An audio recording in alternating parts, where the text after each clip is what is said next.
Yeah, and then about the Ukraine war, Financial Times has a piece talking about that there is some internal discussions within the Zelensky circle, I guess, and they were talking about the possibility to some kind of concession to let the Russian to keep the land they Mm, already in control, but in return they want to have NATO membership and some kind of yeah, security guarantee. I find that that's, it seems to me like they do know that this cannot continue. They're yeah. losing. It's not a Mm, winnable war. At the mm. same time, they still have no real concession if they insist on a NATO membership, isn't it? I mean, first of all, how do they even know they can get a NATO? I don't feel like NATO wants to have Ukraine. No. Well, many countries in NATO do not want to have Ukraine. That's the first thing to say. So this is an unrealizable plan. But you're absolutely right. I mean, what they're trying to achieve is through negotiations to achieve a victory over the Russians. Because to be straightforward about this, the West doesn't care about No. who controls Donbass. I mean, that isn't of any interest to them. Uh-huh. Who controls NATO, the rest of Ukraine? Whether NATO can establish bases on the Black Sea and do things like that. That, of course, they do care about. Hmm.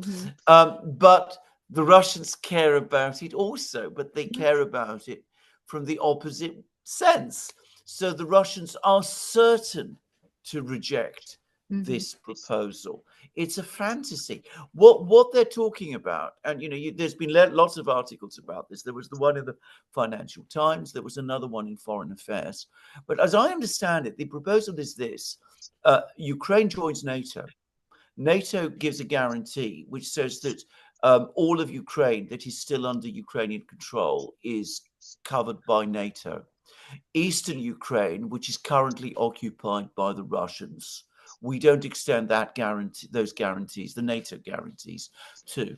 So the Russians can continue to occupy this territory, but if they advance beyond it, they're at war with NATO. Now, that is a fantastic idea. The Russians won't agree. The Europeans won't agree. And if by any chance it were to happen, the Russians would still reject it and they would probably continue the war. In fact, they'd have every incentive at that point Hmm. to continue the war. And the NATO would be in a terrible position where they'd have to make a decision. Do they go to war with Russia and risk complete destruction? Or do they allow their bluff, because that's what it would be to be called, and see NATO collapse? Which is one reason it won't happen.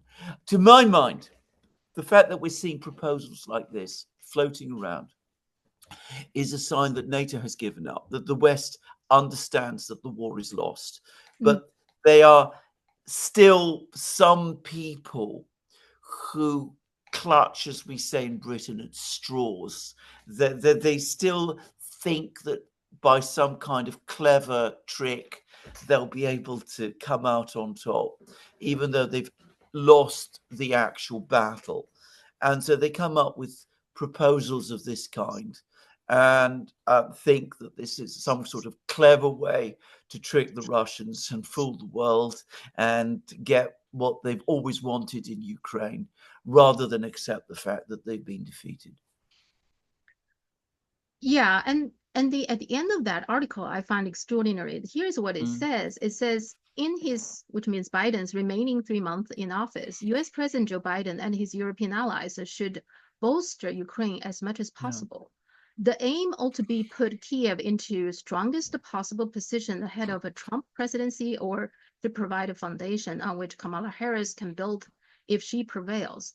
We cannot yet know how the war will end, but it is within the West's power and interest to help Ukraine regain the upper hand over foe. What kind of world are they living in? Well, indeed, what kind of a world are they living in? One in which they themselves are both deluded, because they are, but also compulsively belligerent. So when they think that Ukraine has the upper hand, as they did in the autumn of 2022, they say give Ukraine more arms so that it can win and win even more decisively and achieve an even better, an even stronger position. And that's what happened in the autumn and winter of 2022-2023, and it led to the Ukrainian offensive of last year, which was a disaster.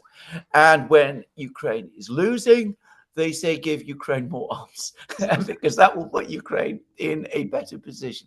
Whatever the situation in Ukraine, whether it's good or whether it's bad, they always come up with the same answer to the different question, which is give Ukraine more arms, escalate even further. And giving arms seems like the solution to everything, because that's how they arm Absolutely. Taiwan, right? That's Yeah. what they say, protect Taiwan, to defend Taiwan. It's just to keep on selling weapons. And yeah, Exactly. yeah, Give weapons all the time to Taiwan. It's not defending Taiwan. It is creating a crisis. yeah. It is creating a crisis which, if you care about Taiwan, is putting Taiwan in a very, very dangerous position. It's leading you into an arms race which you cannot win. Now, if they could not prevail against the Russians in Ukraine, which they cannot, that's becoming clearer every day.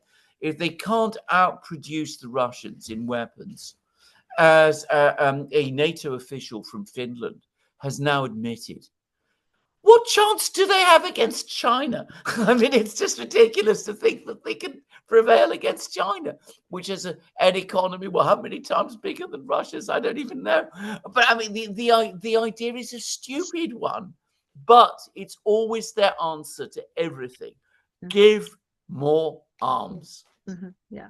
Because that what this article is saying, basically, before Biden leaves office, Yeah, he needs to arm Ukraine into the teeth, that kind yeah, of, yeah, that's yeah. the solution. Yeah. If of course Biden could do that, he'd have Yeah, done if it he could. already.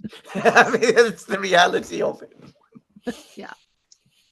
Okay, now what do you think about Middle East? Because Israel said at one point that they're going to retaliate, attack Iran within 48 hours. That was quite a Yeah, few days ago. They said yeah. that, but no action. So are they going to give up this idea, or they're still thinking how to deal with this? What's going on there? You've asked an excellent question. I asked it myself in a program I did on my own channel yesterday. And I went through about half an hour of discussion with myself as to what could possibly be the cause of the delay. And the answer is I don't know. But Okay. I'm going to offer a few guesses. Firstly, I think that there may be arguments going on between the Americans and the Israelis about how far to go. And I think that the Americans are much less keen on this than the Israelis are, not because the Americans have suddenly discovered some, love for peace in the Middle East, but because they're losing the war in Ukraine. They're worried that there's going to be another bigger war in the Middle East, and they feel that the least they can't afford another war on this scale now, especially ahead of the American elections in a few weeks. And I've also suggested that there might be another reason, but this is pure guess, which is that the Iranian missile strike was a lot more effective than we have been Mhm. led to think, Yeah. and that a lot more Iranian missiles got through. I think there's quite a lot of satellite photos that suggest this, and that this did a lot more damage, and that's causing people to sit back and think and worry about what Iran might do if an attack is indeed launched. Yeah, and I don't know if you see the footage that Netanyahu came out giving a speech and his hand was shaking when he was Yeah. reading it. Lots of people paid Yes. attention to that. Yeah. So either he was really, really angry or he simply was scared. I mean, Yeah. that I, could be. I, I, I think he is scared. I think what's happened is that he's been trying to push America and Israel into a war with Iran for months, for weeks now. I've been talking Mhm, about this. We've talked about this on these mhm, programs, that he's clearly looking for a war. Now that he's on the edge of it, he's suddenly seen that Iran is much stronger than he realized. And I mhm. think that's making him very nervous. But at the same time, having gone so far, he can't very easily pull back. So this is probably what part of the stress is. This is a guess, of course. Well, I think, if we look at these satellite pictures, I think there's some reason to think them. Yeah. One of the things I think the U.S. simply cannot go out to have more wars, or to get themselves even deeper. You see, U.S. has a lot of problem itself. So the latest hurricane, I have to say, it's the scale is way more than than the mainstream reporting. Um, just where I live in Virginia, not in the most devastating area, but like right now, our town is asking us to boil all the water because our water Oof. filter is Yeah. heavy, is overwhelmed, so they couldn't guarantee the drinking water quality. And we have been boiling water. And I do know somebody whose house has been totally flooded, etc. And they get no help. There is Yeah. no help from FEMA. The one thing I find absolutely incredible. I mean, I shouldn't be surprised now, but the only thing the federal government so far, Harris came out was like $750 for the Yeah. people, the victims. $750 doesn't do much. And turns out even that not everybody is eligible. If you have insurance, if you have any other help from FEMA, you're not eligible for that 750. And then certain places even saying actually it's a loan. $750 is a loan. So all these things make me really angry. Like, why are you paying attention? So people are, I'm not the only one. There are lots of people who are really angry about this because you are giving money to other country, to Israel, to Taiwan, also mentioned, to Ukraine. And the only thing, the best you could do is barely $750. This is Well, the government. I think you're absolutely right. I think a lot of people in America think exactly the same way as you do, and I think there is an awful lot of anger about this. The fundamental problem is that in this bubble in Washington, they're not interested Mhm. in floods and storms and things of that kind. They are fixated with these very complicated geopolitical chess games that they play. They, for them, they're very remote from the actual effects of these things. I mean, they're not involved in the wars in Ukraine, in the Middle East, um, and at the same time, they're very remote from what happens to their own people. And this is one of the terrible temptations of empire. Mhm. That we had this in Britain as well, by the way, which is that we still do. You're much more interested in what is taking place where your power is being challenged, as you think, Okay. on the, far away from your own land, than you are in what is actually going on to your people around you. Now, China doesn't have that problem. There are floods in China. Well, the Chinese people know all about floods. Was it you, the Great, who mastered the flood? Okay. I Yes. mean, there's all that history going all the way back. No Chinese government would ever allow a situation like this to arise in which people are abandoned that kind of way. Yeah. And I mean, Kamala Harris even wrote something like, "Oh, we're going to give money to Lebanese people, some aid, like some huge amount of money, etc." And then Scott Ritter said this, that Israel is murdering Lebanese civilians using American bombs dropped from American planes. You are literally too stupid to be commander in chief. I have to say, I agree with Yeah. Scott Ritter. I think Harris, don't you agree? Is not particularly right No, because she's. right? Because this $750, if I were given, this must Yeah. be Biden's idea because she doesn't have that power to give, 750 or what have you. Now, if this were me, Biden saying, okay, let's give a 750, I wouldn't even go out to announce that. I would think that's too embarrassing to do that. In particular, she's the one who's running for the president. But she just went out there and talked about this as if some great, help to the people. I really think she's not that smart. She's not that smart and she doesn't know what to do. I mean, she's completely out of her depth. As you correctly said, this announcement was absolutely insulting, I think, to people. I think announcing $750 per person, whatever it is, that I mean, it would have been far better if it hadn't been announced at all. But what you need in this kind of situation is the vice president, who is the vice president, saying, look, I'm cancelling all campaigning. I'm going to these places. I'm talking to the people there. I'm speaking to the White House every day. I'm calling to the various agencies. I'm doing everything I can to get flood relief organized and to provide help to the people there.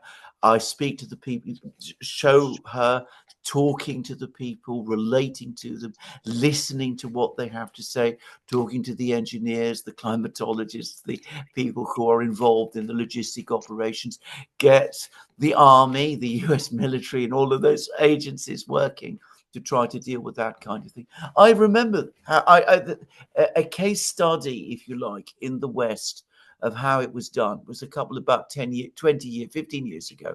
Gerhard Schroeder had to cope with storms and floods in Germany, and he was seen doing exactly that thing. And it happened before an election. And it worked to his advantage. He didn't have Mm-hmm. to campaign because people saw that he cared about them and he was interested in them and knew what to do. If that is your mindset, then you find the way. Mm-hmm. You go there and you find the way. You get a sense of the problems. Kamala Harris doesn't understand that. And she's afraid of interacting with people Mm-hmm. in that sort of way. She's frightened of people. I mean, I could see it.